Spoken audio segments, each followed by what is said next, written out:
हमारी आज की क्लास को जितना हम लोगों ने लास्ट लेक्चर में पढ़ा था उतना एक बार छोटे से देर में एक क्विक सेकंड में रैप अप करवा देता हूं आपको मैं कि क्या था क्या नहीं था। चलिए जी स्टार्ट करते हैं हमारी इस क्लास को। और ओके रिपोर्ट है हमारे लिए। सबसे पहली बात हम लोगों ने टॉपिक जाना था कौन सा, DIGESTION यानी कि डाइजेशन। और हिंदी में प्यारे बच्चों आप लोगों ने इसे क्या कहा था, पाचन तंत्र के नाम से पुकारा था। ठीक है, पाचन तंत्र।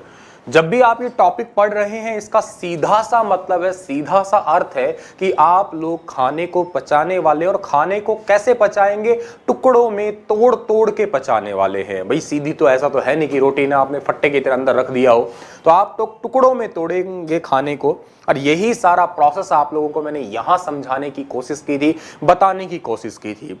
सबसे बड़ी मुद्दे की बात यह है कि इस डाइजेशन सिस्टम के अंदर एक आप लोगों को मैंने पूरा चार्ट प्रिपेयर करवाया था। ठीक है, क्या कहा था कि एक तो होती है आपकी एलिमेंट्री कैनाल होती है, एक आप लोगों की जो है वो ग्लैंड्स यानी कि ग्रंथियां होती है।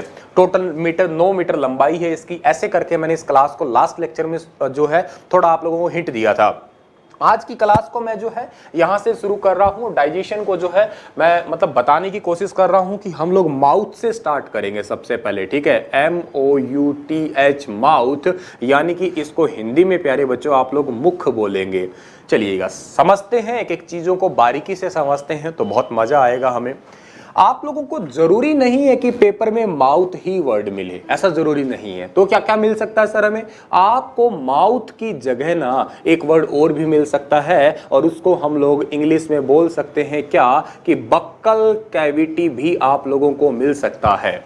ऐसा मिल सकता है। ठीक है ना, कैविटी का मतलब होता है गुहा, और मुंह से आप बकते होते हैं, तो आप ऐसे याद कर सकते हैं कि मुंह को आप लोग बक्कल कैविटी भी कह सकते हैं। पहली बात समझ में आई तो आप हाँ कर दीजिएगा जी। दूसरी बात पे ले चलते हैं सर आपको। दूसरी बात प्यारे बच्चों आप लोगों की है, माउथ को ही ना ओरल कैविटी भी कहा करते हैं, ओरल कैविटी। अरे भाई आप लोगों ने ना स्कूल कॉलेज में चीज पक्का सुनी होगी, टीचर कहते हैं कि आज तुम्हारा रिटन टेस्ट नहीं लेते, आज ओरल टेस्ट ले लेते हैं। ओरल का सीधा सा मतलब है कि मुंह ही तो होता है, और तो क्या होता है भाई आपका। तो जाहिर सी बात है माउथ का एक नाम बक्कल कैविटी भी हो सकता है, एक ओरल कैविटी भी हो सकता है। अगर आप हिंदी मीडियम हैं तो आप लोगों को हिंदी में क्या याद करना पड़ेगा बेटा, हिंदी में इसे याद करोगे आप लोग क्या, मुख गुहा याद करोगे। मुख गुहा आएगा तो आप अपने आप ही समझ जाएंगे। ये नाम भी कोई खास मुश्किल नहीं है, एक बार सुना है तो अच्छे से याद हो ही जाएगा। तो चलिएगा इस बक्कल कैविटी यानी कि आपका माउथ वाली पार्ट के अंदर हम लोगों ने आज क्या क्या सीखना है। हम लोगों ने इसके अंदर पहली चीज सीखनी है कि हमारे माउथ के अंदर जो है टीथ होते हैं, मैं हिंदी में लिख रहा हूं, यानी कि हमारे दांत होते हैं। एक टंग होती है, यानी कि यहाँ पे हमारे पास में एक जीभ होती है, और इन दोनों को ही हमें एक्सप्लेन करना है। और इनको एक्सप्लेन करने का मतलब आप अपने माउथ को पढ़ चुके होंगे। फिर हम लोग इसमें ग्रंथि पढ़ेंगे, जिसको हम लोग लारीय ग्रंथि यानी कि सलेवरी ग्लैंड के नाम से भी पुकारते हैं। तो चलिए हम लोग स्टार्ट करते हैं। सबसे पहले दांत को पढ़ना स्टार्ट करते हैं हम लोग। ठीक है, अब आपकी कॉपी पे ना छोटी सी हेडिंग ये होनी चाहिए, टीथ यानी कि दांत आपकी हेडिंग होनी चाहिए, तो हम लोग जो है इसको अच्छे से समझते हैं। चलिए जी बेटा, सबसे पहले आपकी हेडिंग बनाई गई है कॉपी पे दांत। ठीक है जी, दांत।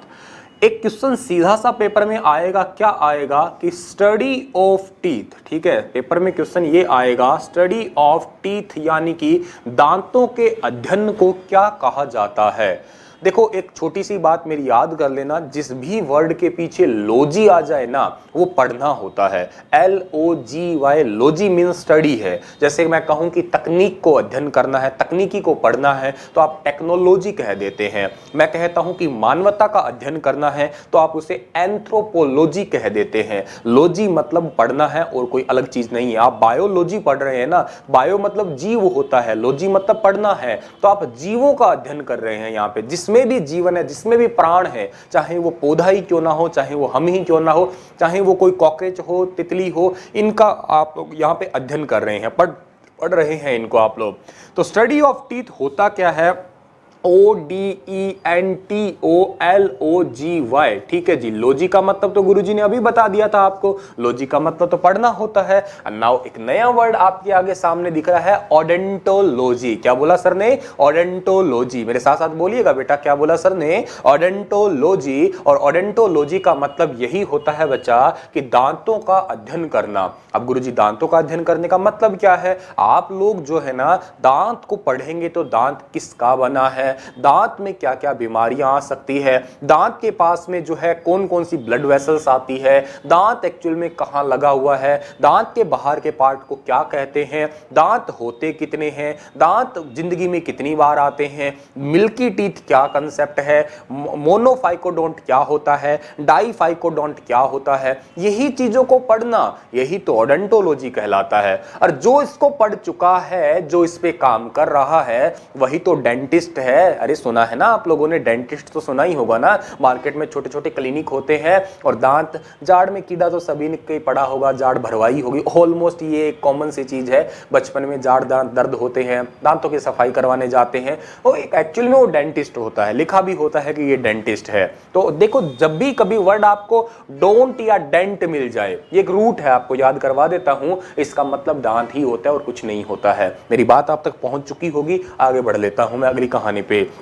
अगली बात ये आती है, हम लोग जो होते हैं, हम मतलब ह्यूमन बीइंग की बात कर रहा हूं, हम लोगों को कहा जाता है डाईफाइकोडोंट कहा जाता है, हम लोगों को डाईफाइकोडोंट कहा जाता है। ये वर्ड बहुत अच्छा है, बहुत अच्छा वर्ड है, ठीक है। हम लोगों को डाईफाइकोडोंट, हिंदी में इसे कहा जाता है द्विबार, ठीक है, इसे द्विबार के नाम से पुकारा भी जाता है। अब समझिएगा, जिस भी इंग्लिश में शब्द के आगे डी आई लग जाए या किसी भी वर्ड के आगे बी आई लग जाए, इन दोनों का मतलब होता है दो। इन दोनों का मतलब क्या होता है? दो होता है, याद रखिएगा। जिस भी शब्द के आगे डी आई लग जाए, किसी के आगे बी आई लग जाए। एग्जाम्पल दीजिए सर जी, आपने कभी बाइनरी सुना होगा, पक्का ही सुना होगा। बाइनरी नंबर, आप लोग मुझसे कंप्यूटर भी पढ़ेंगे तो आप लोगों को मैं एक बाइनरी नंबर पढ़ाऊंगा, और बाइनरी नंबर में सर आपको पढ़ाएंगे क्या? 0 और 1, दो शब्द पढ़ाएंगे आपको, या तो 0 या तो 1 के अलावा कंप्यूटर में तीसरा कोई वर्ड होता ही नहीं है, या तो 0 होगा या तो 1 होगा, तीसरी कोई चीज होगी ही नहीं आपकी। तो भाई साधारण सी बात है कि 0 1 मतलब बाइनरी, मतलब दो ही वर्ड है। आप लोगों ने कभी डायलॉग सुना होगा, डायलॉग का मतलब क्या होता है? संवाद करना, दो लोगों के बीच में बातचीत कभी होती है, जैसे मैं बोल रहा हूं, आप सुनेंगे, आप बोल रहे हैं, मैं सुन रहा हूं, दैट इज द डायलॉग, इसे हम लोग डायलॉग कह सकते हैं।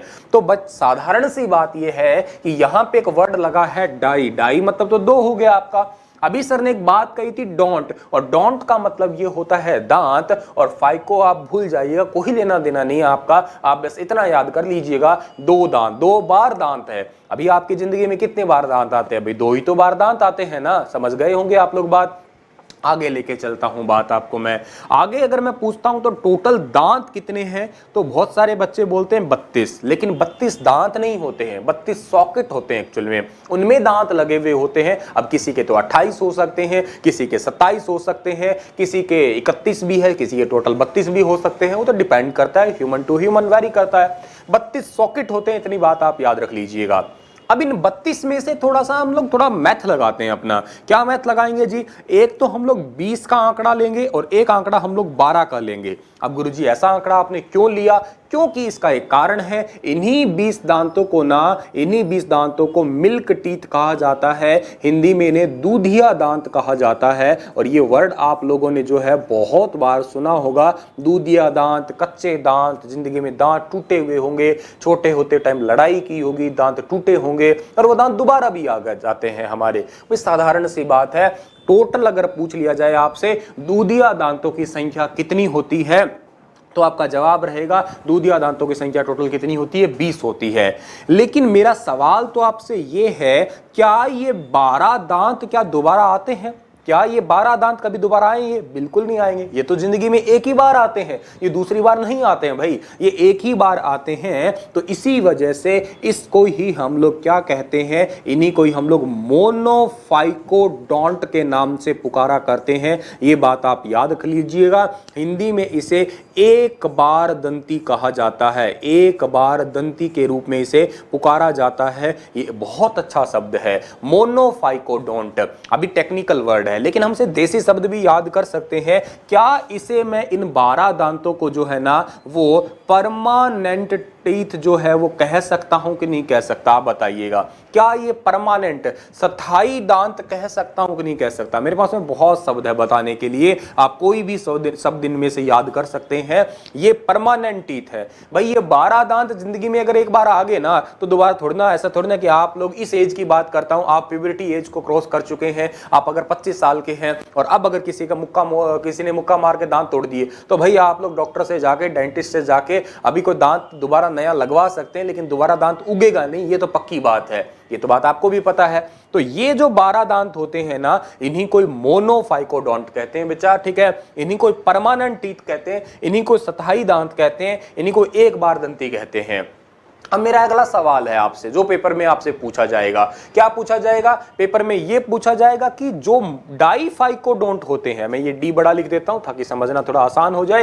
ये डाइफाइकोडोंट होते हैं ना, ये कितने होते हैं, संख्या कितनी होती है? द्विबार दंती जो होती है इनकी संख्या कितनी होती है, इनके नंबर्स कितने होते हैं? तो इनके नंबर बेटा कितने होंगे? 20 होंगे ना। जो मिल्की टीथ है असल में वही तो जिंदगी में 2 बार आते हैं। तो ये बातें बहुत नाजुक थी लेकिन बहुत अच्छे से समझनी पड़ेगी आपको, तभी आप लोग पेपर में इन्हें ठीक कर पाएंगे। नई नई बातें आपको बता दी मैंने। स्टडी ऑफ टीथ ओडोंटोलॉजी कहते हैं। हम लोग द्विबार दंती होते हैं जिन्हें डाइफाइकोडोंट कहा जाता है। अब पेपर में आपको द्विबार दंती हिंदी मीडियम वालों को मिल सकता है, इंग्लिश मीडियम वालों को डाइफाइकोडोंट मिल सकता है। यहाँ पे टोटल सॉकेट्स कितने होते हैं? 32। इसको तोड़ दिया हमने, एक 20 में और एक 12 में।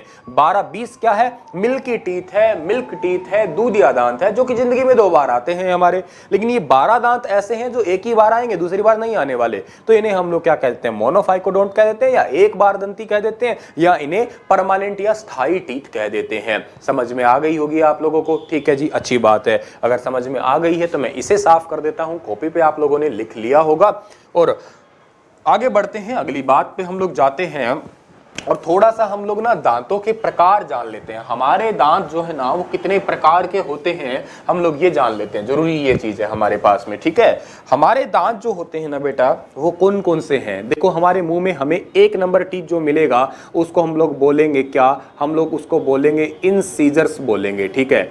2 नंबर टीथ हमें जो मिलेगा वो हमें मिलेगा क्या? कैनाइन मिल सकता है हमें। 3 नंबर टीथ हमें जो मिलेगा उसको हम लोग बोल सकते हैं क्या?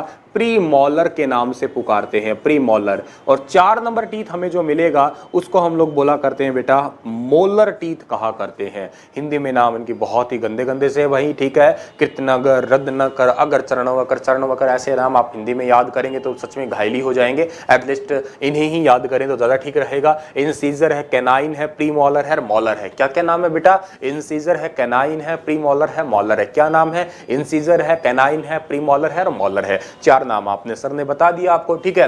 कितने कितने होते हैं गुरुजी? ये होते हैं बेटा 8 होते हैं। ये कितने होते हैं? 4 होते हैं। ये कितने होते हैं? फिर से 8 होते हैं। और ये कितने होते हैं? 12 होते हैं, ठीक है। टोटल जोड़िएगा, 12 और 8 कितने हो गए? 20। और 20 और 12 कितने हो गए आप लोगों के? 20 और 12 32 हो गए। तो टोटल देख लीजिएगा। लो भाई, मैक्सिमम तो इतने ही हो सकते हैं ना, संख्याओं में इतने ही हो सकते हैं ना आपके। तो इतनी ही तो बात है हमारे पास में ये। अब हमें यह समझना है कि दांत लगे हुए कहां पे है और इन्हीं दांतों का काम क्या है। ये दोनों बात हमारे लिए जरूरी है। लगे हुए कहां पे हैं जी? चलिए जी, ये बात भी कर देते हैं। हमारा है बेटा एक जबड़ा, ये वाला, ठीक है ना। ये जबड़ा है, ये नीचे का जबड़ा है, कुछ कुछ ऐसा ही है। खैर ये मैंने ज्यादा फैला दिया है। ये बुड्ढे का जबड़ा हो गया है, जवान आदमी का जबड़ा बनाते हैं थोड़ा सा, ठीक है जी। ये लीजिएगा, बिल्कुल जवान आदमी का जबड़ा है। बहुत ही प्यारा सा, सुंदर सा, स्वीट सा जबड़ा। इस जबड़े में जो है ना इस खोपचे बने हुए हैं ऐसे और बहुत सारे दांत टंगे हुए हैं। लो जी, ये टंगे हुए खूंटी पे टंगे हुए मान लेते हैं। लो जी, ऊपर का जबड़ा भी बना देते हैं, ठीक है। ये भी जवान ही आदमी का बना है क्या? लो जी, जवान आदमी का बनाया जी। बुड्ढे का क्यों बनाएंगे हम, ठीक है जी। लो जी, जवान आदमी का जबड़ा। इसमें भी कुछ जो है ना ये खोपचे में दांत टंगे हुए हैं, ये जी टंगे हुए हैं। अब ऐसे हैं जी, ओहो गुरुजी आपने तो बहुत ही घटिया सा बना दिया ये। अब घटिया बढ़िया, दांतों का जबड़ा सबका ही ऐसा ही होता है भाई, क्या करें। अब ये जो जबड़ा है ना बेटा, ये जो जबड़ा है ना, इसका नाम है कुछ, इसका नाम है MANDIAB, मैंडीबल, ठीक है, मैंडीबल, ठीक है, IBLE, मैंडीबल। मैंडीबल जो होता है बेटा आपका ये मैंडीबल जो, और जो ऊपर वाला होता है ना उसको कहते हैं हम लोग मैक्सिलरी जो कहते हैं उसको हम लोग, क्या नाम कहा, मैक्सिलरी जो कहते हैं। दो टाइप के जो बता दिए, जो मतलब जबड़ा होता है, ठीक है, तो सीधा सा याद कर लीजिएगा, दो जबड़े हैं आपके। ऊपर वाला आपका मैक्सिलरी, क्या बोला सर ने, मैक्सिलरी बोला। नीचे वाला बोला मैंडीबल, कौन सा बोला, मैंडीबल।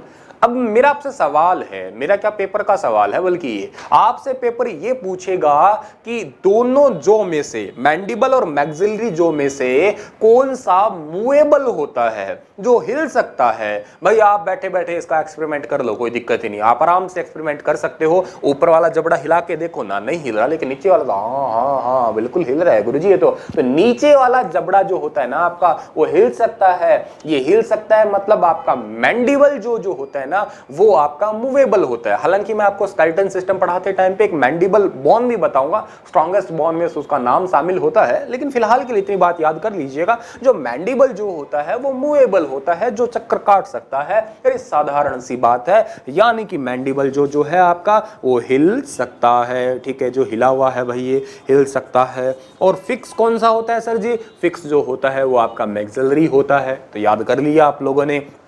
अब ये दांत यहां लगे तो हुए हैं, लेकिन कौन कौन से हैं, ये रहे दांत कौन कौन से हैं, या तो इंसीजर है, या तो कैनाइन है, प्रीमोलर है, मोलर है, और या तो क्या कहूंगा सारे तो है ना, ये सारे ही हैं। अब सर ये बताइए इनका काम क्या होता है, कार्य क्या करते हैं, ये फंक्शन क्या है इनके। बिल्कुल इनके भी कोई फंक्शन होंगे, अलग अलग काम करेंगे। अभी आदमी को अलग अलग काम बांटा हुआ है, मेरा काम बांटा हुआ है, शायद भगवान ने मेरे को धरती पे भेजा था पढ़ाने के लिए, शायद मैं पढ़ा रहा हूं। आपका काम गवर्नमेंट जॉब के लिए है, आप गवर्नमेंट जॉब करने वाले हैं, ठीक है। तो ऐसी ही बात है, हर किसी को एक एक काम जो है बांटा हुआ है भगवान ने। तो बस वही बात है, दांतों को भी काम बांट दिया, इनको भी कह दिया गया कि तुम ये काम करना है। क्या क्या काम करना है भाई, इंसीजर की बात करता हूं मैं यहाँ पे, ठीक है। इंसीजर, जो इंसीजर होते हैं ना आपके, ये इनका फंक्शन केवल और केवल क्या होता है आपका, कटिंग का फंक्शन होता है, कटिंग का, काटने का फंक्शन होता है। अब काटने का मतलब क्या है सर जी, भाई आपके आगे के दांत है, आपको अमरूद दे दिया जाए तो अमरूद आप जाड़ के नीचे रख के थोड़ी ना काटने वाले हैं, दांतों से ऐसे तो काटने वाले हैं आप लोग, ठीक है ना। तो भाई साधारण सी बात है, इनका कटिंग का फंक्शन होता है और कोई फंक्शन नहीं होता है, साधारण सी बात है। कोई भी चीज आपको बाइट हो, कट लेना हो, ठीक है, आप लोग अपने इंसीजर टीथ से करने वाले हैं, ठीक है जी, इंसीजर से। आपको एक छोटी सी बात यहां पे मैं पहले से बता के देख देता हूं। एक हमारे पास में होता है DF, या इसको आप कह सकते हो PDF, ठीक है। अब ये कंप्यूटर वाला PDF नहीं है, वो तो आपका पोर्टेबल डॉक्यूमेंट फॉर्मेट हो गया, लेकिन ये परमानेंट डेंटल फॉर्मूला होता है, ये डेंटल फॉर्मूला, बात एक ही है। ये होता क्या है, अडल्ट एज के लिए क्या होता है, 2 1 2 3 होता है एक्चुअल में आपका 2 1 2 3। ये दो जो है ये इंसीजर है, एक जो है ये कैनाइन है, ये दो जो है आपका प्रीमोलर है, और ये वाला क्या है आपका मोलर होता है। एक्चुअल में ये फॉर्मूला बनता है, इस जबड़े को आप लोग 4 हिस्सों में डिवाइड कर दीजिएगा, ठीक है। और यहां पे भी आप 2 1 2 3 होगा, यहां पे भी आपका 2 1 2 3 होगा, यहां पे भी 2 1 2 3 होगा, यहां पे भी 2 1 2 3 होगा। या इनको आप ऐसे कर सकते हैं, देखो 2 2 4 1 5 और 3 8, ठीक है। 8 एक साइड, 8 एक साइड, दूसरी साइड भी 8 एक साइड, 8 एक साइड, 16, और ये भी कितने 16, 16 दूना, अब 16 एकम 16, ये मैथ नहीं लगाना, 16 दूना कितना हो गए 32, ऐसे जोड़ना है। बायो पढ़ रहे हो आप, मैथ नहीं पढ़ रहे हो, तो ऐसे आप कर सकते हो। ऐसे जबड़े को यूं कहिए, आपका जो जबड़ा है इसको ऐसे 4 हिस्सों में काट दिया है, ठीक है, उस हिसाब से डेंटल फॉर्मूला क्रिएट होता है। खैर आप उतनी भड़क नहीं लीजिएगा, भड़क आपको लेनी है यहाँ पे, समझना यहाँ पे क्वेश्चन यहाँ से आता है, वो डेंटल फॉर्मूला आपके कई बार समझाने के लिए होती है बातें। ओके, रिपोर्ट है, कटिंग के लिए बात कर रहे हैं सर। तो देखो आप लोगों ने कभी सुना है हाथी के दांत दिखाने के ओर और खाने के ओर, है ना, ये बातें सुनी होगी। हाथी के 2 दांत बाहर से निकले हुए होते हैं। सवाल मेरा ये है कि हाथी के 2 दांत जो बाहर निकले हुए हैं वो इनमें से कौन से दांत होंगे, तो इनमें से वो इंसीजर टीथ होंगे, याद रखिएगा। ये 2 लिख रखा है, ऐसे ही आप याद कर सकते हो। हाथी के 2 दांत जो बाहर होते हैं, हाथी वाले दांत इंसीजर ही होते हैं। यहाँ पे मैं छोटा सा अटका देता हूँ, लिख देता हूँ, हाथी के दांत जो होते हैं वो इंसीजर ही होते हैं, याद कर लेना आप लोग, इंसीजर टीथ ही बोलते हैं उनको हम लोग। ओके, बात है, आगे जाते हैं हम लोग। अब कैनाइन का काम क्या होता है भाई, कैनाइन का काम होता है टीयरिंग का। टीयरिंग करने का मतलब होता है खाने को फाड़ने का, ठीक है। अब खाना कैसे फाड़ा जाता है, कपड़े तो फाड़ लेते हैं, लेकिन खाना कैसे फाड़ेंगे। अभी टीयरिंग करने का मतलब है आप लोगों को बड़ा सा बाइट आपने ले लिया, उसको छोटा तो करना पड़ेगा ना यार, टीयर तो करना पड़ेगा ना। वो कैनाइन करेगा। ये जो आपका तीखा तीखा दांत होता है ना निकला हुआ, जैसे जो कार्निवोरस होते हैं, एग्जांपल से आपका शेर है, कुत्ता है, बिल्ली है, ये मांसाहारी है, ठीक है, ये मांस खा लेते हैं, तो इनको क्या चाहिए, इनको क्या कहते हैं, कैनाइन की संख्या ज्यादा चाहिए, कैनाइन थोड़े ज्यादा एक्टिव चाहिए, थोड़े शार्प ज्यादा चाहिए होते हैं। तो कैनाइन टीथ जो होते हैं ना, ये जनरली जो है शेर है, कुत्ता है, बिल्ली है, लड़कियां हैं, इनमें थोड़ा ज्यादा रहता है। ओ सर लड़कियां, हमें लड़कियां खून पीने का काम करती है ना, तो मतलब तकरीबन आप ऐसे याद कर सकते हो, ठीक है। तो खैर ये बात मजाक की है, कोई पेपर में नहीं आई, कहीं राम करो सच में लिख लो कि लड़कियों में कैनाइन ज्यादा होता है, एग्जाम्पल से कहा, मजाक कर रहा हूं, ठीक है ना। ओके, रिपोर्ट है, आगे जाते हैं हम लोग। तो कटिंग हो गया, टेयरिंग हो गया, अब प्री मोलर की बात करते हैं हम लोग। प्री मोलर, भाई प्री मोलर का काम जो होता है ना, वो जर्नली इसका काम होता है क्या, मिक्सिंग करने का काम होता है, मिक्सिंग। अब मिक्सिंग करने का मतलब जी, आप लोगों ने बड़ा सा बाइट ले लिया, उसको छोटा और छोटा कर लिया, टीयर कर दिया, अब उन दोनों को आपस में मिक्स तो करना पड़ेगा ना। किसके साथ करेंगे, आप अपनी लार को भी तो पढ़ेंगे ना, आगे स्लेवरी को तो पढ़ेंगे ना, स्लेवरी ग्लैंड पढ़ने वाले हैं ना, तो स्लाइवा जो होता है आपका, उसके साथ थोड़ा थोड़ा मिक्स भी करना होता है इसे। और फाइनली जो होता है ना आपका, जो मॉलर होता है, इसका काम ग्राइंडिंग का होता है, यानी कि इसका काम पीसने का होता है, पीसना होता है इसका काम। जैसे चक्की आटा पीसती है ना, वैसे आपने जो भी कुछ खाया है ना, आपकी जाड़ बिल्कुल पीस देती है। कई बार आपने सुना नहीं, गुस्से में तू क्यों बड़ी जाड़ पीस रहा है, ऐसे बात होती है ना, जाड़ पीस रहा है, पीस रहा मतलब जाड़ का काम ही तो पीसना ही है और कुछ नहीं है। यहां तक आके आपका खाना बन गया लुगदी जमा, बिल्कुल लुगदी सा बन गया है जी। और अब इस बात को समझ गए होंगे आप लोग बिल्कुल ही अच्छे तरीके से, क्या इंसीजर है, कैनाइन है, प्री मॉलर है और मॉलर है, ठीक है ना। कटिंग है, टीयरिंग है, मिक्सिंग है और ग्राइंडिंग है, ये काम इसके होते हैं। और ये सारे कहां लगे होते हैं, यहां लगे होते हैं। यहां एक ट्विस्ट है जो समझना है, यहां से जो सवाल बन सकता है वो जरूरी वाला बताता हूं। ये बात तो हमारे अंदर हुई, लेकिन अगर मैं यही बात बच्चे के अंदर करता, जैसे जिसके अंदर 20 दांत है, मिल्की टीथ है, तो उसके साथ क्या क्या हाल होगा, उसके साथ क्या हाल होगा, उसके साथ हाल होगा, एक टेम्परेरी डेंटल फॉर्मूला अगर मैं बनाता हूं तो क्या होता है, 2102, ये होता है टेम्परेरी डेंटल फॉर्मूला। इस बात को बड़े ध्यान से समझना, बच्चे के अंदर प्री मॉलर की संख्या 0 होती है। That is the very very very very important question, और ये हर बार एग्जाम में पूछा गया है, फ्रिक्वेंटली इस सवाल को जरूर पूछा जाता है, एग्जाम पूछ ही लेते हैं इसे, क्योंकि थोड़ा सा ट्विस्ट होता है। फॉर्मूले में बच्चे गड़बड़ ये कर देते हैं, 212 लिख देते हैं, 0 लगाना भूल जाते हैं, ऐसा गड़बड़ मत करना। बच्चे के अंदर प्री मॉलर नहीं होते हैं, और ये 0 लगाइएगा तभी आपका फॉर्मूला बनेगा, ठीक है जी। और आप लोगों की संख्या बच्चों के अंदर कितनी होगी भाई, बच्चों के अंदर देखो, इंसीजर तो 8 ही होने वाले हैं आपके, कैनाइन तो 4 ही होने वाले हैं, प्री मॉलर कितने होंगे आपके, 0 होने वाला है, और जो मॉलर है वो कितने होते हैं, 8 होते हैं। एक्चुअली 12 नहीं होते, क्योंकि अभी उसके टोटल दांत ही तो 20 ही है ना, आप जोड़ लीजिएगा, 8 और 4 12 और 8 कितने होंगे, 20 हो गए ना, तो टोटल तो 20 ही करने ना आपको, तो 20 हो गए, बस बात ही खत्म आपके। यही 20 दांत डाइफाइकोडोंट कहलाते हैं, यही 20 दांत जो है द्विबार दंती आप कह सकते हो, यही मिल्की टीथ होते हैं आपके। तो बच्चे का डेंटल फॉर्मूला आप ऐसे भी देख सकते हो, देखो 2 2 4 1 5, ठीक है, 5 इधर और 5 इधर, 5 इधर और 5 इधर, 5 और 5 कितने होते हैं, 10, 5 और 5 10, 10 और 10 कितने हो गए, टोटल 20। इस तरीके से डेंटल फॉर्मूले में भी इसे जोड़ा जा सकता है, देखा जा सकता है, ठीक है। तो होपफुली आप लोग इस बात को समझ गए होंगे, इसको समझ गए तो मैं आगे ले चलता हूं बातों को। और दांत जो है बना किसका है, दिखने में कैसा है, कहां लगा है, ये बातें भी कर लेते हैं हम लोग। चलिए जी, इसको मिटा देता हूं मैं, होपफुली आपको ये चीजें समझ में आ गई होगी, ठीक है जी सर। आगे की रिपोर्ट लेके जाते हैं हम लोग।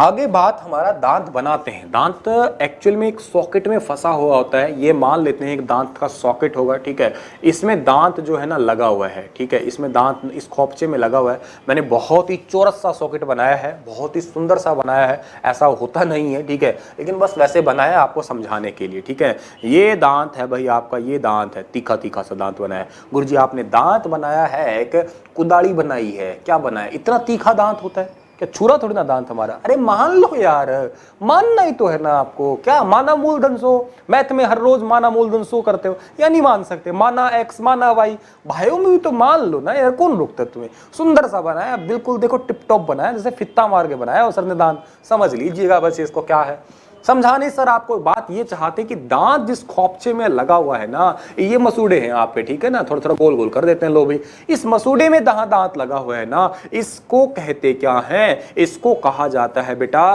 थिकोडोंट के नाम से पुकारा जाता है? ये है मेरे पेपर का सवाल प्यारे बच्चों। क्या कहेंगे इसे? थिकोडोंट कहेंगे। क्या कहेंगे? थिकोडोंट के नाम से पुकारेंगे। हिंदी इंग्लिश में एक ही बात याद कर लीजिएगा आप लोग। अब पेपर में सवाल आएगा। अब सर ने थोड़ी देर पहले ही आपको बताया था, जहां पे डेंट आए या डोंट आए है तो दांत ही पक्की बात। नया नाम याद करना है, थिक को याद करना है। थिक मतलब मोटा होता है, मुसड़े बड़े मोटे मोटे होते हैं जीभ, तो उसके अंदर दांत लगा हुआ है, बस बात ही खत्म। इतनी सी सिंपल सी बात है। दांत जहां लगा होता है उस जगह को क्या कहते हैं? उसको हम थिकोडोंट कहते हैं, बस बात खत्म। अगली बात करते हैं हम लोग।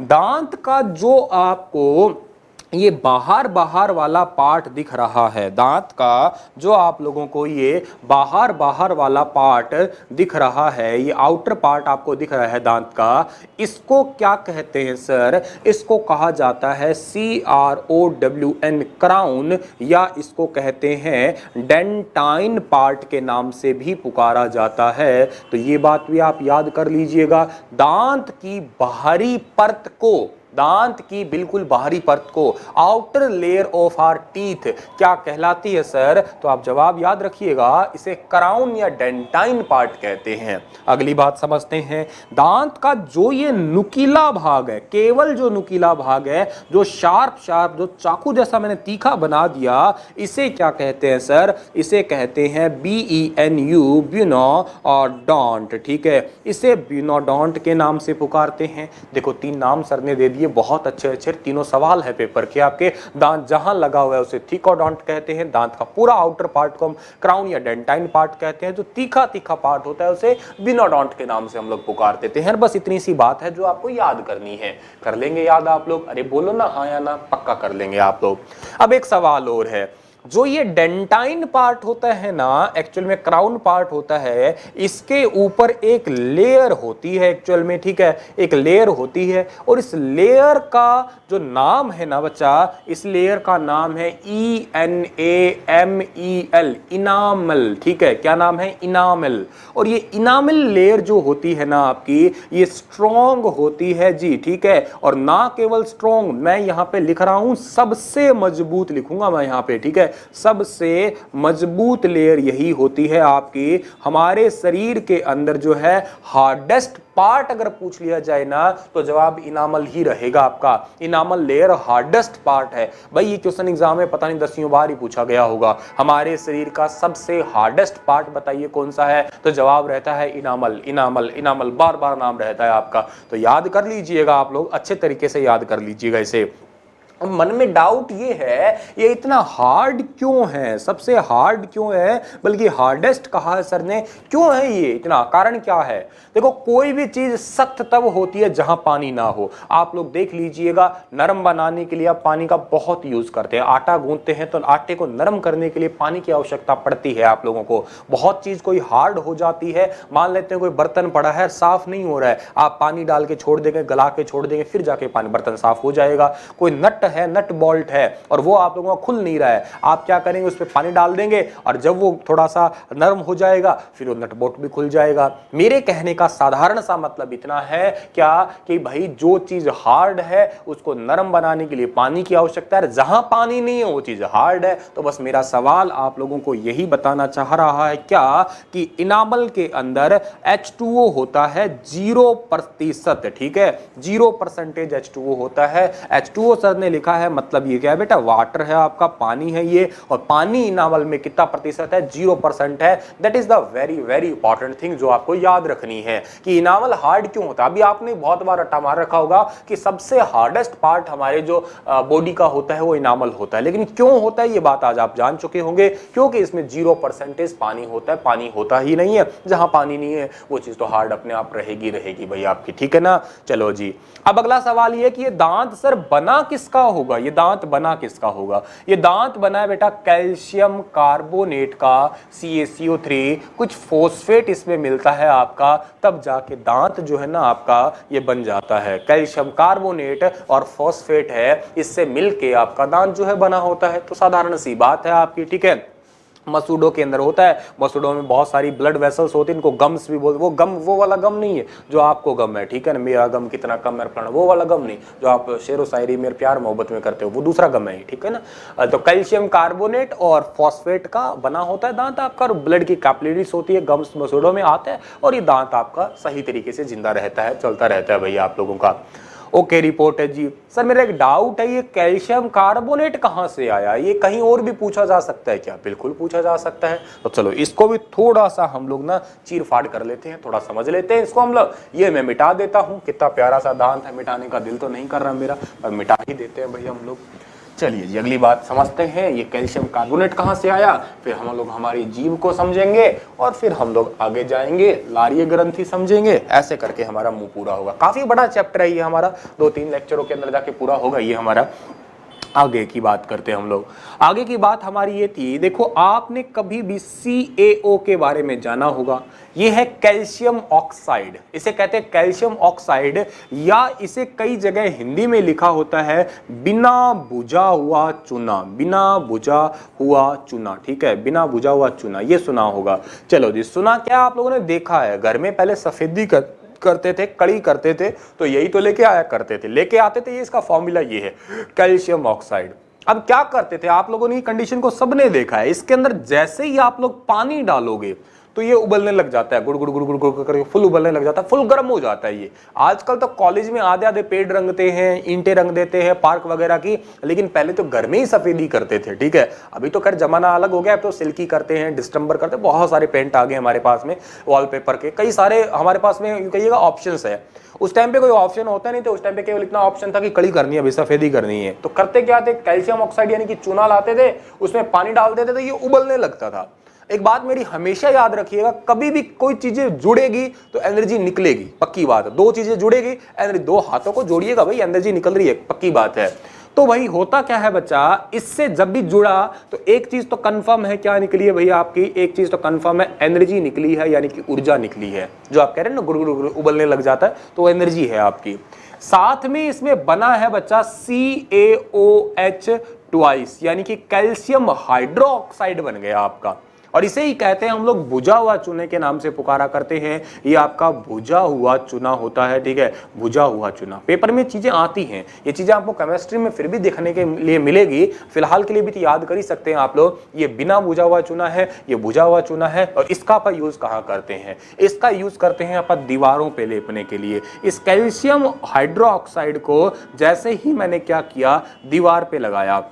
अब मेरा सवाल है, क्या दीवार पे कलर करते ही दीवार पे चमक आ जाती है? ना जी, नहीं आती। थोड़ा रुक के आती है ना, रुक के आती है मतलब सूखने के बाद आती है ना। सूखने का मतलब हवा लगेगी, हवा मतलब कार्बन डाइऑक्साइड लगेगी, ठीक है। जैसे ही ये कार्बन डाइऑक्साइड के साथ में मिला तो इसमें एक तो बनता है CaCO3 और प्लस में बन जाता है थोड़े से वाटर के वेपर, हालांकि तो वाष्पित हो जाता है। मुद्दा था हमारा ये वाला, मुद्दा था हमारा ये वाला। सर ने क्या कहा था, दांत किसका बना है? दांत बना है कैल्शियम कार्बोनेट का। ये सफेदी का भी फॉर्मूला होता है। अगर कोई सफेद कलर होता है तो आपसे पूछा जाए आप किस वजह से होगा, वो कैल्शियम कार्बोनेट की वजह से। यही क्वेश्चन पेपर में पूछा जाता है, बताइएगा संगमरमर का फॉर्मूला क्या होता है?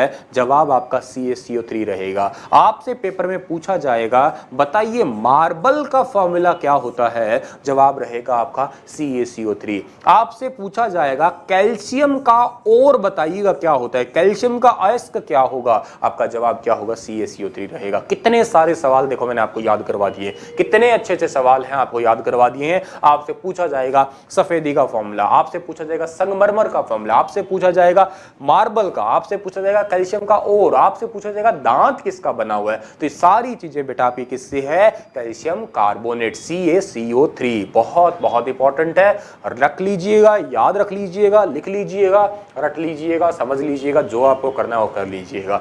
अब समझ गए होंगे आप लोग इस बात को। चलो जी, अच्छी बात है। अब दांत की एक लास्ट बात, उसके बाद मैं जीभ पे जाता हूं मैं, ठीक है ना। जो दांत है ना हमारा, ये पेपर 2018 का हुआ था, हरियाणा के अंदर हुआ था, लैब अटेंडेंट का पेपर हुआ था, 90 नंबर का पेपर था।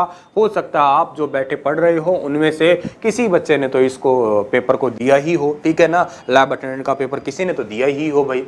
उसमें एक क्वेश्चन आया था, हमारे दांतों का स्वभाव कैसा होता है, हमारे दांत का स्वभाव कैसा होता है, सवाल ये था दांत का स्वभाव कैसा होता है। ठीक है, ये क्वेश्चन था आपका, ऑप्शन था आपका, पहला ऑप्शन इसके अंदर दिया था दांत हमारे जो है वो अम्लीय होते हैं यानी कि एसिडिक होते हैं। दूसरा ऑप्शन था दांत हमारे बेसिक यानी कि अक्षारीय होते हैं। तीसरा ऑप्शन था दांत न्यूट्रल होते हैं। ठीक है, न्यूट्रल होते हैं आपके। और चौथा जो है आपका नन था, इनमें से कोई नहीं। मेरी बात ये समझ लेना, एक पीएस स्केल होती है आपकी, मैं आगे जाके इसे विस्तार से बताऊंगा आपको, फिलहाल थोड़ा सा हिंट लेना।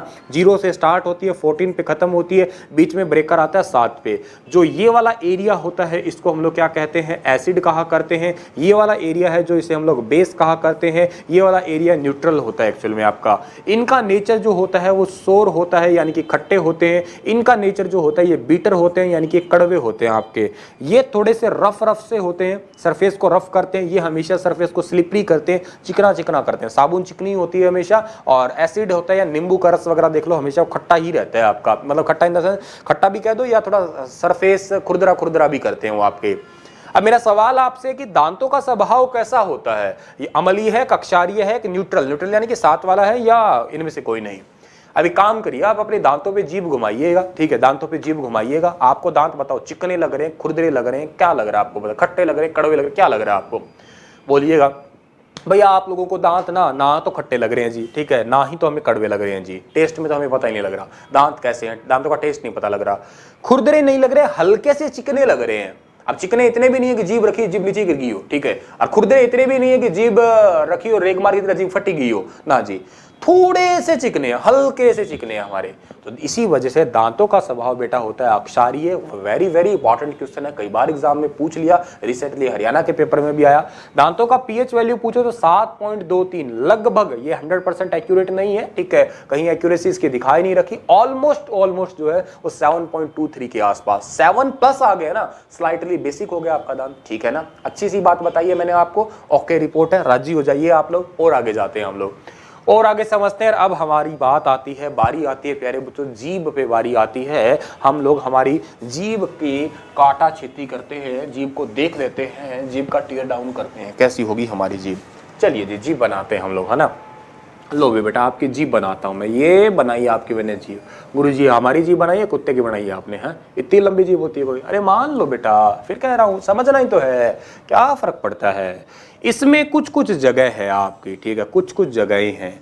अब इस जीभ के ऊपर क्या क्या होता है, जीभ के ऊपर ना यूं बहुत ही छोटे छोटे गड्ढे बने होते हैं, देखा है ना आप लोगों ने, अरे देखा क्या है, सबके पास में जीभ है, देख लो एक दूसरे की जीभ, कहो भी तू जीभ निकाल आ कर दो, ठीक है, और खुद ना जीभ को देख सकते हो, अच्छे से फील कर सकते हो, उसके ऊपर ना ऐसे छोटे छोटे गड्ढे से गड्ढे बने हुए होते हैं आपके, ठीक है, ऐसे पूरी जीभ के ऊपर ये हाल रहता है आपका।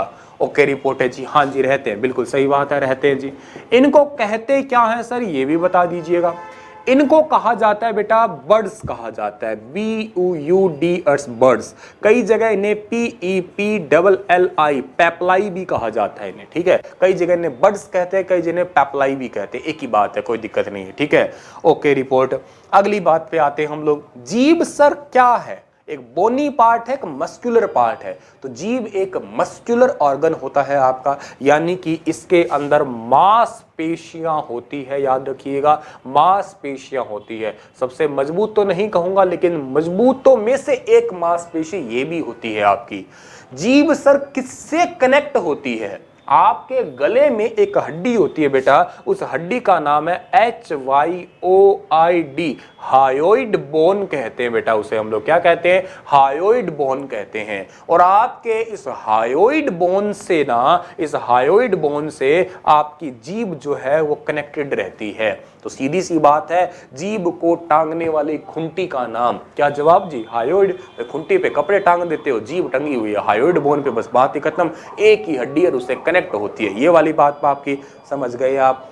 अगली बात, अब सर जी एक आपने ना जीभ बनाते टाइम पे एक बात कही थी कि कुत्ते बिल्ली का जिक्र कर दिया था। कुत्ते की जीभ हमने देखी है जी बहुत लंबी होती है, 2.5 किलोमीटर लंबी जीभ निकाले रखते हैं, हा हा हा हा हा हा करते रहते हैं वो। सर जी इतनी लंबी जीभ कुत्ते की आई कहां से? बिल्ली भी यूं ही है, शेर भी यूं ही है, चीता भी यूं ही है, ये सारे जीभ से खाते पीते ये सारा काम कर लेते हैं। मतलब बात समझ नहीं आ रही इनकी इतनी लंबी जीभ कैसे, हमारी क्यों नहीं है जी? हम भी चाहते हैं इतनी लंबी जीभ हमारे हो, हमारी क्यों नहीं है? कुत्ते की इतनी क्यों है? कारण समझना जरूरी है।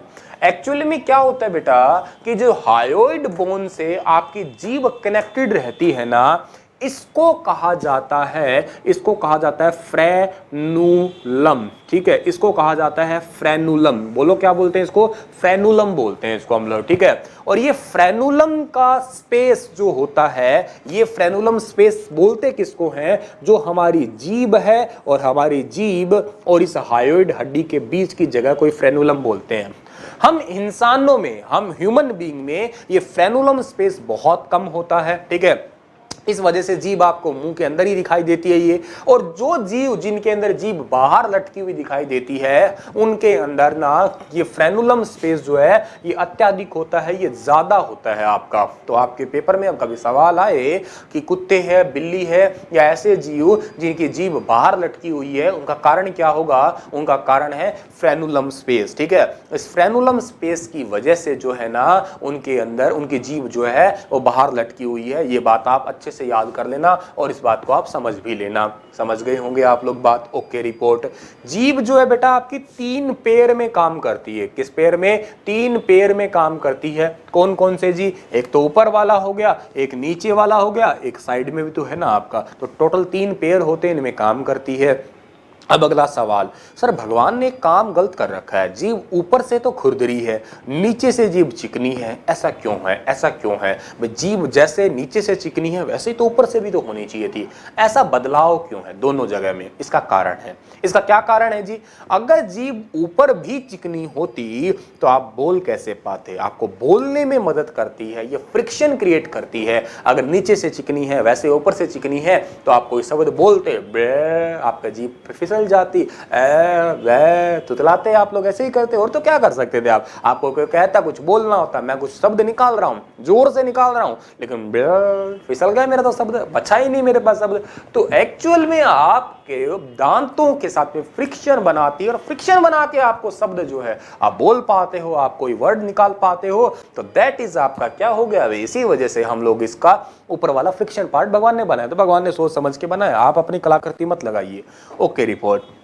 अब बात करते हैं जीभ का काम क्या होता है जी? जीभ का काम बेटा स्वाद लेना है और कुछ नहीं है गुरुजी, सच्ची बात, बिल्कुल जीभ का काम ही स्वाद लेना है। देखो एक तो स्वाद ले रही है, चारों तरफ इसके 32 दांत है और आराम से इनके बीच में घूम रही है, 32 तलवारों के बीच में मजे से चक्कर काट रही है, कोई कुछ नहीं बिगाड़ सकता है। हाँ, हालांकि कभी कभी तो फंसती है ये भी, फिर तो कहती है मजा आ गया। ठीक है, मतलब कभी कभी दांतों के नीचे आ जाती है ना जीभ, फिर क्या हाल होता है वो आप भी जानते होंगे। लेकिन वैसे स्वाद ही लेती है ये, और बाकी दूसरे भी स्वाद लेती है ये। दूसरे स्वाद कौन से? मीठे हैं, खट्टे हैं, फीके हैं, ये स्वाद तो यही लेती है ना। अरे भाई, सबसे पहले जीभ का जो आगे का भाग होता है ना बेटा आपका, जीभ का जो सबसे पहला पार्ट होता है ना आपका, इसको हम लोग बोला करते हैं स्वीट बड के नाम से पुकारा करते हैं। ये हमारा जो है वो स्वीट बड है, यानी कि ये वाला पार्ट हमारा जो होता है वो मीठे वाला पार्ट होता है हमारे, हमें यहाँ पे मीठा फील होता है। याद रखिएगा,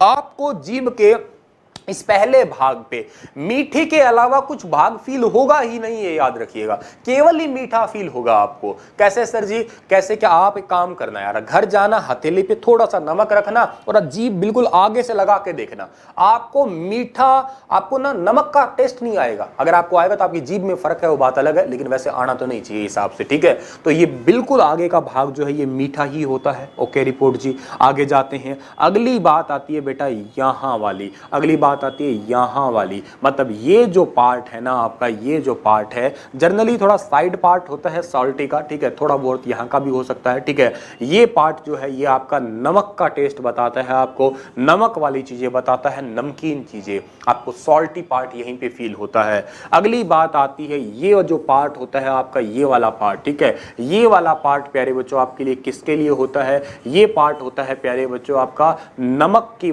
नमक तो हो गया, ये अब होगा SOUR, यानी कि आपका खट्टा खट्टा फील होता है ना आपको, खट्टा, ठीक है, ये वाला, ये इसी वजह से होता है। कभी भी आप नींबू खाओ, खट्टी चीज खाओ, आपके रिएक्शन होते हैं हा हा खट्टा, मतलब जीभ का बिल्कुल बीच वाला पार्ट जो है आपका झंझनाट करता है, बिल्कुल जीभ का बीच वाला पार्ट ही झंझनाट करता है आपका। अभी आपको मैं एग्जांपल से कहता हूँ, आपकी जीभ निकाल के हमने जीभ पे नींबू निचोड़ दिया हो, ओहो सर जी बहुत खट्टा था ये तो, ठीक है, मतलब जीभ का बीच का पार्ट झंझनाट, फील ही तो यहाँ होता है, और कहाँ फील होता है आपको, कहीं फील ही नहीं होता खट्टा, ठीक है जी। आगे की बात करता हूँ, इसके बाद जो पार्ट आता है आपका, ये जो पार्ट है आपका, ठीक है, ये जो पार्ट है आपका, ये पार्ट प्यारे बच्चों आप लोगों को फील होएगा यहाँ पे, क्या यहाँ पे आपको बीटर फील होगा, बीटर यानी कि आपको कड़वा फील होने वाला है, कड़वा। आप लोगों ने कभी नोटिस करना, खीरा खाने के बाद पता लगता है उतरी तो खारा निकल गया आपका, ठीक है ना, कोई चीज खाने के बाद पता लगती है तो खारी थी, तो कैसे पता लगेगी वो इतनी सारी चीजें, क्योंकि जो है ना एक्चुअल में आपका वो बीटर बर्ड होता है, ठीक है, तो बीटर बर्ड यहीं पे पता लगता है, लास्ट में जाके हमें पता लगता है, तो ये बात आप याद कर लीजिएगा, बीटर यानी कि कड़वा होता है, और कड़वा हमें जीभ में सेकंड लास्ट पार्ट में जो है वो फील होता है। और बिल्कुल लास्ट जो पार्ट होता है ना बेटा आपका, बिल्कुल लास्ट जो पार्ट है ना आपका, यहां पे हमें फील होता है क्या, हमें यहां पे फील होता है प्याज, हमें प्याज का स्वाद यहां पे फील होता है, हमें लहसुन का स्वाद यहां पे हमें फील होता है, अदरक का स्वाद, ठीक है, यहां पे हमें फील होता है, चटपटी चीजों का स्वाद जो होता है ये वाला। तो ये समझ लीजिएगा, अनियन है, गार्लिक है, या जितनी भी आपकी जिंजर है, इन चीजों का स्वाद जो है ना आपको कहां फील होगा, इन चीजों का स्वाद प्यारे बच्चों आपको जीभ के बिल्कुल लास्ट पार्ट में जाके स्वाद फील होगा। तो ये बात भी याद करिएगा, अच्छी बात है, इंपॉर्टेंट बात है, समझने वाली बात है, याद करने वाली बात है। ओके, रिपोर्ट है, आप इसे समझ गए होंगे, बीटर है, शोर है, ये चीज सारी कहानी समझ गए होंगे, जीभ की बातें भी आप लोग समझ गए होंगे, जीभ क्या कर रही है, कैसे कर रही है, ये भी समझ गए होंगे।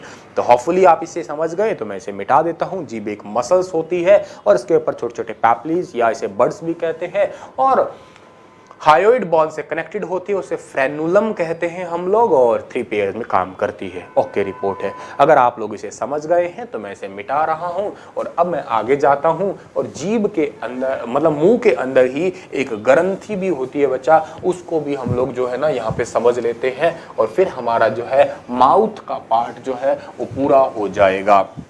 ठीक है जी, जीभ के अंदर एक ग्रंथि भी पाई जाती है बेटा आपकी, ठीक है, ग्रंथि, ग्लैंड्स पाई जाती है, हिंदी में इसे कहते हैं हम लोग ग्रंथि कहते हैं। और इस ग्रंथि कौन सी होती है सर जी, मुंह के अंदर ग्रंथि कौन सी होती है, मुंह के अंदर ग्रंथि होती है आपकी सलाइवरी ग्लैंड होती है, ठीक है, मुंह के अंदर ग्रंथि कौन सी होती है, सलाइवरी ग्लैंड होती है। हिंदी में इसे हम लोग क्या कहते हैं, लारीय ग्रंथि के रूप में जो है इसे पुकारा करते हैं, लारीय ग्रंथि इसे हम लोग जो है कहा करते हैं, ठीक है जी, इतनी बात आप समझ गए होंगे। अब मुंह में लार होती है, अच्छे से पता है आपको, मुंह में लार होती है। अब लार जो है ना सर, वो कितनी होती है वो भी हमें देखना है, लार कितनी होती है।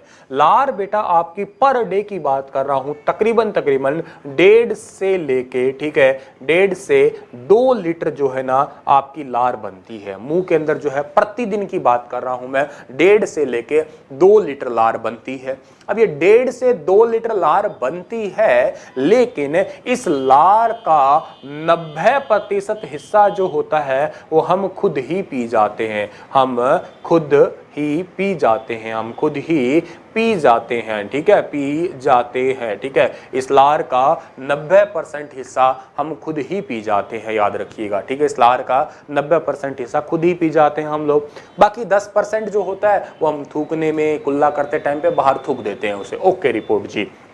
अब इस लार के अंदर ना बच्चा क्या होता है आपका, 2 टाइप की चीजें हैं आपकी, एक इसके अंदर पाया जाता है H2O यानी कि पानी, और ये पानी बहुत ज्यादा होता है, ठीक है, 95% से भी ज्यादा होता है आपका पानी, मतलब अधिकतर हिस्सा पानी का ही कहिएगा आप लोग। दूसरा जो हिस्सा बच जाता है आपका, ठीक है, दूसरा हिस्सा बचता है आपका कौन सा, एंजाइम का हिस्सा बचता है, ठीक है, एंजाइम का। और एंजाइम जो होते हैं आपके मुंह में 2 होते हैं, एक होता है PTYLENE, टाइलिन। ठीक है, मैं टाइलिन लिख रहा हूं यहाँ पे, स्पेलिंग से आप लोग कंफ्यूज होंगे, टाइलिन लिखेंगे। ठीक है, टाइलिन, क्योंकि उसकी पी से स्पेलिंग स्टार्ट होती है लेकिन बोलते इसे टी से, इसलिए मैंने हिंदी में लिख दिया टाइलिन।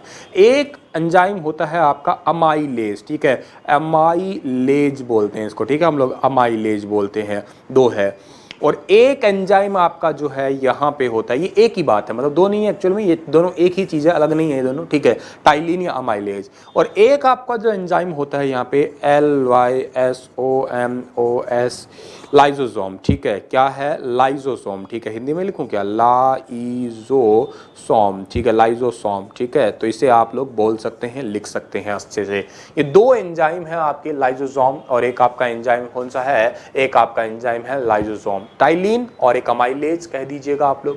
अब इन दोनों के काम समझाइएगा सर, क्या है ये काम बताइए इनके। ठीक है, एक आपका जो ये लाइजोसोम एंजाइम होता है ना, इसको कहा जाता है बेसिकली एंटी बैक्टीरियल एंजाइम कहा जाता है। ठीक है, यानी कि जीवाणुरोधी। ठीक है, इसे हिंदी में कहा जाता है जीवाणुरोधी एंजाइम। ठीक है, जीवाणुरोधी एंजाइम कहा जाता है इसे, यानी कि मुंह में जितने भी बैक्टीरियाज होते हैं, जम्स होते हैं, उनको किल करने के लिए हम लोग लाइजोसोम एंजाइम जो होता है इसी का यूज किया करते हैं। मतलब यूज क्या करते हैं तो भगवान अपने आप ही बता देता है कि ऐसे ऐसी चीजें। कैसे सर जी? आप चलते चलते कई बार कोई पत्ता तोड़ के मुंह में डाल लेते हैं। ठीक है, कोई उंगली, आप बैठे बैठे कोई पेन मुंह में डाल लिया। ठीक है, तो ऐसे से क्या होता है, वहां पे कुछ बैक्टीरिया होते हैं, कुछ जम्स होते हैं, और वो बैक्टीरिया या जम्स जो होते हैं वो हमारे शरीर में अंदर ना चले जाए, इसीलिए जो क्या होता है, ये हमारे लाइजोसोम होता है। लाइजोसोम क्या करता है? लाइजोसोम उन बैक्टीरिया या जो जम्स होते हैं उनको किल कर देता है, इस वजह से इसको एंटी बैक्टीरियल कहा जाता है,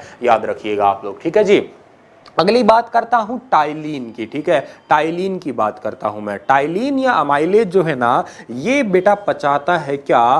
कार्बोहाइड्रेट पचाता है। ठीक है, ये पचाता है कार्बोहाइड्रेट, जो होता है आपका कार्बोहाइड्रेट, इसको पचाता है ये, जिसको हिंदी में कहते हैं हम लोग शर्करा कहते हैं। ये क्वेश्चन एग्जाम में बहुत बार आया है कि आपका कार्बोहाइड्रेट यानी कि शर्करा जो है वो कहां से पचना शुरू होता है। तो कार्बोहाइड्रेट आपका मुंह से ही पचना स्टार्ट हो जाता है, माउथ से ही डाइजेस्ट होना स्टार्ट हो जाता है।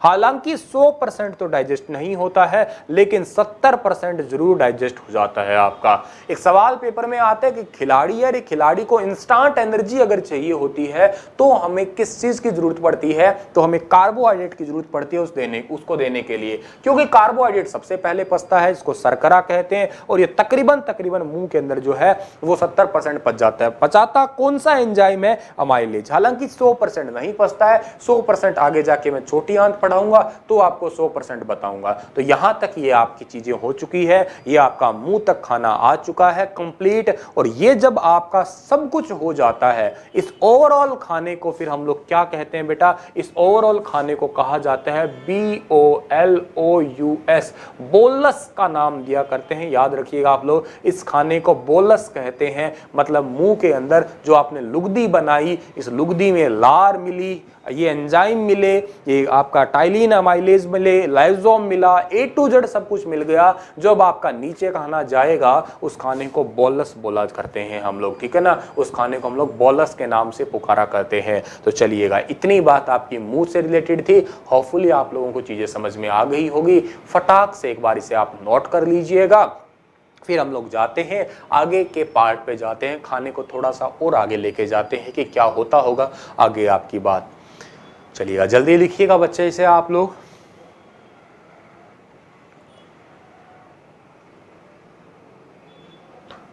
ठीक है, होपफुली आप लोगों ने इसे जो है राइट डाउन कर लिया होगा, लिख लिया होगा, और साथ के साथ आप लोगों ने समझ भी लिया होगा।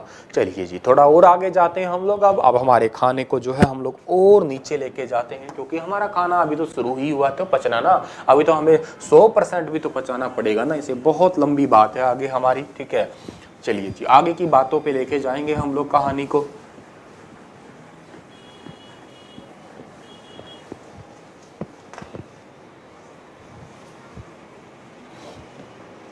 ठीक है, अब तक आप क्या पढ़ रहे थे? अब तक आप ये पढ़ रहे थे, इस तरीके से एक चार्ट बनाया मैंने। ठीक है, इस तरीके से एक चार्ट बनाया मैंने, ये एक चार्ट बनाया मैंने। ठीक है, ये एक चार्ट बनाया मैंने, ये चार्ट बनाया हुआ है, ठीक है। ये आपका है बच्चा क्या, नाक है, ठीक है। ये क्या है आपका, ये आपका है मुख है, ठीक है। ऐसे की चीज है आपकी, दोनों मिला के ही आपका जो है यहाँ पे आता है। अब नाक से तो आप खाना खा नहीं रहे हैं, आप खा किससे रहे हैं, मुंह से खा रहे हैं। वैसे खा सकते हैं, ये नहीं कह रहा हम खा सकते नहीं है, अगर हम खा रहे नहीं है। वो आप कभी किसी मजबूरी कंडीशन के अंदर डायरेक्ट ग्लूकोज की फॉर्म में पाइप के थ्रू खाना चला जाता है आगे नाक से, क्योंकि दोनों एक ही पार्ट है। लेकिन मुद्दा हमारा है कि हम मुख से ही खाना खा रहे हैं। अब यहाँ जो भी हुआ मुंह में आपका, उस खाने को एक्चुअली सर ने क्या बोला था, उसको बोला था बोलस बोला था, ठीक है। तो बोलस बोल ही दिया था हमने, ठीक है। ये बोलस आपका आएगा, यहाँ पे आएगा।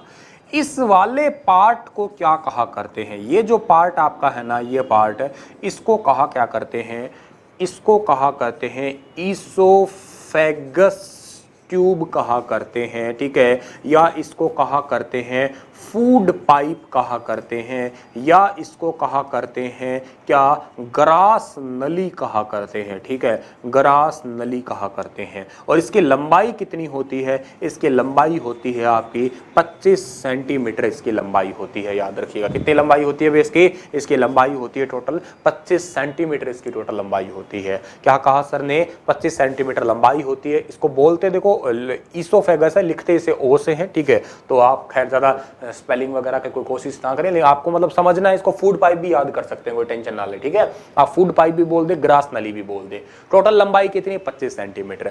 एक्चुअली क्या होता है, इस ईसोफेगस के अंदर एक चीज होती है, यहां पे कोई पाचक एंजाइम नहीं होता है, ठीक है। कोई यहां पे पाचक एंजाइम नहीं होता है, कोई पाचक एंजाइम नहीं होता है, नहीं होता है, ठीक है, नहीं होता है, ठीक है। या कोई पाचक ग्रंथि नहीं होती है, कोई भी यहाँ पे पाचक ग्रंथि नहीं होती है। तो सवाल इंपॉर्टेंट है आपका, ग्रंथि नहीं होती है। नो एनी डाइजेस्टिव ग्लैंड, ठीक है, नहीं होती है कोई भी प्रकार। मतलब यहां कहने का मतलब ये हुआ मेरा, इस वाले पार्ट में अगर मैंने डाल दिया है जहर, और चाहे तो मैंने डाला है क्या, अमृत डाला है, ठीक है। चाहे जहर डाला चाहे अमृत डाला, मैं लिखने की जरूरत नहीं है। ये कुछ भी पार्ट अगर आप लोगों ने डाल दिया तो इसको कोई फर्क नहीं पड़ने वाला, ठीक है। तो ये बात भी आप याद कर सकते हैं, चाहे जहर हो चाहे अमृत हो आप लोगों का, इससे कोई फर्क नहीं पड़ने वाला, ठीक है। क्यों नहीं पड़ने वाला, क्योंकि यहाँ पे कुछ चीज डाइजेस्ट तो होने ही नहीं वाली है, कोई चीज पचने तो वाली ही नहीं है, यहाँ पे कुछ भी नहीं पचने वाला। तो ये बात आप याद रख लीजिएगा। ईसोफेगस ट्यूब यानी कि फूड पाइप यानी कि ग्रास नली, इसकी लंबाई 25 सेंटीमीटर होती है और इसमें कोई डाइजेस्टिव एंजाइम नहीं होता। अब मेरा सवाल ये है, मुद्दा ये है कि जो बोलस है, जो भी कुछ खाना है, जो भी कुछ खाएंगे, जो भी कुछ पिएंगे, ये हमेशा नीचे ही क्यों जाता है सर जी, ऊपर क्यों नहीं गया? भाई बहुत ही छोटा सा सवाल है। हर चीज जब खाएंगे तो ये नीचे ही क्यों जाती है, ऊपर क्यों नहीं जाता? कोई चीज ऊपर क्यों नहीं जा रही, कारण क्या है?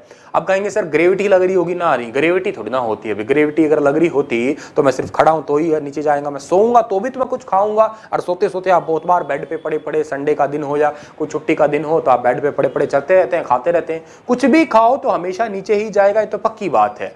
पर सवाल ये है कि वो नीचे जाता क्यों है, ये कारण है हमारा सवाल, हमारा ये है, उसका कारण है एक। एक्चुअल में इस आपके ईसोफेगस वाले पार्ट के अंदर ना एक मूवमेंट होती है, उसको हम लोग क्या कहते हैं, उसको हम लोग कहते हैं पेरिस्टाल्सिस मूवमेंट के नाम से पुकारते हैं। हिंदी में उसे कहा करते हैं हम लोग कर्माकुंचन की प्रक्रिया कहा करते हैं। पेरिस्टाल्सिस मूवमेंट कहते हैं या इसे कर्माकुंचन की प्रक्रिया कहा करते हैं। अब ये मूवमेंट की वजह से ही सारा खाना आपका नीचे जाता है। अब गुरुजी समझा दीजिएगा ये मूवमेंट क्या होती है, फिर अच्छी से समझ पाएंगे। अरे कभी पतंग उड़ाई है क्या आप लोगों ने, बताइए पतंग उड़ाई है क्या? पक्का उड़ाई होगी बचपन में, मैंने तो बहुत उड़ाई है। मैं तो आज भी पतंग का दीवाना इतना हूं कि कभी मौका मिल जाए तो पतंग जरूर उड़ाता हूं। पतंग उड़ाता हूं, साथ के साथ चिट्ठियां भी भेजता हूं मैं। अब पतंग उड़ाएंगे तो चिट्ठियां भेजने का कंसेप्ट तो आपको पता होगा अच्छे से। जिस भी बच्चे को पतंग उड़ाने का कंसेप्ट पता है तो चिट्ठियां भेजने का भी कंसेप्ट पता होगा, ठीक है। चिट्ठियां कैसे भेजते हैं सर जी? ऊपर कौन बुआ बैठी है जी, उसको चिट्ठी भेज रहे हो आप? अरे भाई ये मजाक में भेजा करते हैं। एक्चुअली धागा ऊपर जा रहा है, धागे में कागज डाल दिया जाता है। वो कागज, धागा हिसाब से तो कागज नीचे आना चाहिए, लेकिन वो देखते देखते धागे में कागज ना ऊपर चढ़ जाता है। कभी कोशिश करना आप लोग, कभी ट्राई करना आप लोग, ऐसे पतंग उड़ाते टाइम में उसमें धागा डालना, धागे में सिर्फ कागज डालना, वो ऐसा ऊपर ऊपर चला जाएगा अपने आप। एक्चुअल में वो पेरिस टल्सिस मूवमेंट के कारण ऊपर गया, हिसाब से तो नीचे आना चाहिए था, लेकिन वो फिर भी ऊपर गया। चलो छोड़ो, आप पतंग नहीं उड़ाते हैं। आपको मैं कहता हूं साधारण से, मैं यहां खड़ा हूं, मेरे पास कोई रस्सी है, आपको मैंने रस्सी पकड़ा रखी है, मैंने रस्सी पे यूं एक बार से ऐसे ना हिलाया रस्सी को, वो रस्सी इस तरीके से मूवमेंट करती जाएगी, इस तरीके से मूवमेंट करती जाएगी। अब ये मूवमेंट करती जाएगी, मतलब यहां कोई पार्ट होता वो अपने आप आगे चला जाता। बोलो हाँ या ना? जाएगा ना? ऐसे ही कुछ होता है। इसी चीज को ही पेरिस टल्सिस कहते हैं। यही काम आपके ना इस एलिमेंट्री कैनाल में, यानी कि आहार नाल में, जिसकी लंबाई सर ने लास्ट लेक्चर में आपको बताई थी कितनी होती है भाई, 33 फीट होती है, या इसे आप 9 मीटर कहते हैं। इसमें पूरी में चलती रहती है, पूरी में ही चलती रहती है, लेकिन इसका ज्यादा इफेक्ट आपको जो है इस इसोफेगस ट्यूब यानी कि फूड पाइप में देखने को मिलता है। और इसी वजह से ही आप कुछ भी खाएंगे तो हमेशा वो नीचे ही आएगा, कान में नहीं जाएगा, दिमाग में नहीं जाएगा, ऊपर नहीं आएगा, नाक में नहीं आएगा। मतलब जनरली कई बार ऐसा होता है कि वॉमिटिंग के दौरान जो है आपका खाना नाक के थ्रू वापस बाहर आने की कोशिश में रहता है। वो देखो एक एडवर्स कंडीशन हुई। नॉर्मल कंडीशन की बात, आप कुछ भी खाते हैं, आराम से खाते हैं, तो आपका खाना हमेशा नीचे ही जाएगा। आप बिल्कुल ही हरामखोरों की तरह खा रहे हैं, गधों की तरह चल रहे हैं, खा नहीं रहे हैं आप लोग, तो देखो कहीं से भी खाना नाक कान से भी बाहर निकल सकता है। वो तो पॉइंट ही अलग हो गए।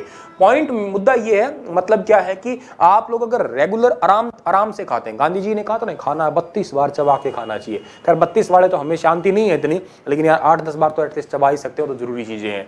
तो इसोफेगस ट्यूब से खाना नीचे आया क्योंकि पेरिस टल्सिस मूवमेंट होती है। इसके अंदर जो है ना कोई भी डाइजेस्टिव एंजाइम नहीं होता, पाचक रस नहीं होता, तो खाना हमेशा नीचे ही आएगा आपका। ओके, बाद एक बात और इंपॉर्टेंट है, इस इसोफेगस ट्यूब के साथ साथ एक ट्यूब और कनेक्टेड होती है जिसको ट्रैकिया कहते हैं, या फूड पाइप के साथ एक पाइप और कनेक्टेड होती है जिसको हम लोग ना विंड पाइप के नाम से भी पुकारा करते हैं। विंड पाइप, ट्रैकिया वर्ड भी होता है, लेकिन हम उसे आगे पढ़ेंगे जब हम लोग रेस्पिरेशन सिस्टम पढ़ रहे होंगे। अब होता क्या बेटा, देखो होता क्या रियलिटी में, ये दो पाइप ऐसे ऐसे कनेक्टेड है आपकी, एक पाइप एक साथ में और पाइप है। एक्चुअल में जब आप खा रहे होंगे तब आप सांस नहीं ले सकते, जब आप सांस लेंगे तब आप खा नहीं सकते। इसका मतलब ये नहीं कि जब चबा रहे होते हैं, जब एग्जैक्ट आप निगल रहे होते हैं, जैसे आप ऐसा करते हैं, आपने निगला, ये टाइम केवल मुश्किल से 1 सेकंड के भी कम होगा टाइम आपका, ठीक है ना। इस टाइम पे एग्जैक्ट आप सांस नहीं ले सकते हैं। तो जब आप खाएंगे तब आप सांस नहीं ले सकते, और सांस लेंगे तब आप खा नहीं सकते हैं। दोनों काम आप एक साथ नहीं कर रहे होते हैं। आप करने की ट्राई भी मत करना, ये बेवकूफ़ी मत करना। खाना अगर फेफड़ों में गलती से भी चला गया ना, तो दो ही कंडीशन होगी, एक आईसीयू की, एक ऊपर जाने की भगवान के पास, डायरेक्ट मरोगे, ठीक है ना। तो ये कभी गलती से भूल से ट्राई मत करना कि मास्टर ने बताया था मैं ट्राई करके देखूँ, ना ना ना, इतने शाने मत बनना। ट्राई करना तो पढ़ के करना है, एमसीक्यू करो, सोल्व करो, मैथ इंग्लिश सोल्व करो, वो अलग बात है आपकी, ठीक है ना। तो पेरिस टल्सिस मूवमेंट, कर्माकुंचन की प्रक्रिया, फूड पाइप, विंड पाइप आपको बता दिया। एक एपिग्लोटस का पार्ट भी होता है हमारा, वो एक्चुअली में फ्लैप होता है एपिग्लोटस वाला, जो food pipe, wind pipe, food pipe, wind pipe ऐसे चेंज होता रहता है आपका, ठीक है ना। तो चलिएगा, ये पार्ट तो आपका हो गया है, होपफुली आपको समझ में आ गया है। अब हमारा खाना आ जाता है पेट की तरफ, ले जाते हैं खाने को हम लोग, ठीक है ना। होपफुली आप लोग इसे लिख लीजिएगा, और अगर लिख लिया है तो मैं आगे बढ़ जाता हूं।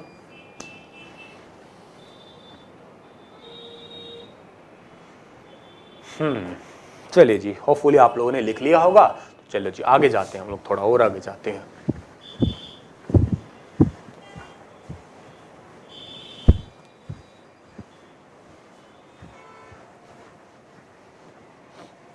चलो जी, अब तक बेटा आप लोगों ने समझ लिया, मुंह समझ लिया, मुंह के खाने को बोलस बोल दिया। उसके बाद में आप लोगों ने खाने को नीचे ले आए। अब हमारी बारी आती है पेट पे। पेट को उदर कहते हैं, स्टमक भी कहते हैं, ठीक है, और आमाशय भी कहा जाता है, ठीक है, आमाशय भी कहा जाता है, याद रखिएगा, ठीक है। तो उर्दू में से उदर भी कहा जाता है, उदर। इंग्लिश में तो स्टमक बोलते ही बोलते हैं हम लोग। ओके रिपोर्ट जी।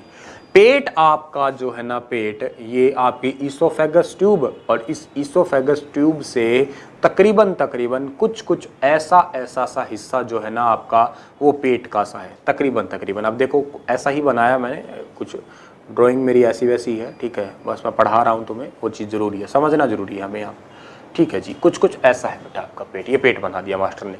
पेट होता कहाँ है सर जी? पेट पेट में होता है। अब हम लोग पेट बोलते हैं, पूरा पेट थोड़ी ना होता है।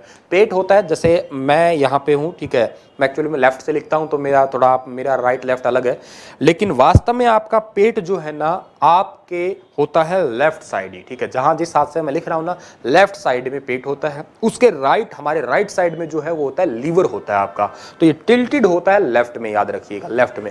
अब मैं बता रहा हूं, आप मुझे देख पा रहे होंगे, तो मेरा इधर है पेट, ठीक है। मतलब आपका लेफ्ट जो भी है, आप अगर सीधे हाथ से लिख रहे हैं तो आपका, मेरा राइट लेफ्ट मतलब लेफ्ट ये उल्टा हाथ है मेरा, ठीक है ना, उल्टे हाथ साइड ही पेट है। जिस साइड आपका थोड़ा सा दिल झुका होता है, आपने कहा नहीं सनम दिल में बसती हो, जो सनम इधर बसते, सनम एक्चुअल में दिल बीच में है आपका, ठीक है। सनम इधर भी नहीं उधर भी नहीं है। अब वो दिल वाले चैप्टर में बात करेंगे, हम अभी नहीं कर रहे, हम बात यहाँ कर रहे हैं कि पेट एक्चुअल में इधर है, लीवर इधर है आपका। ओके रिपोर्ट, ओके बात है जी। आगे चलते हैं हम लोग।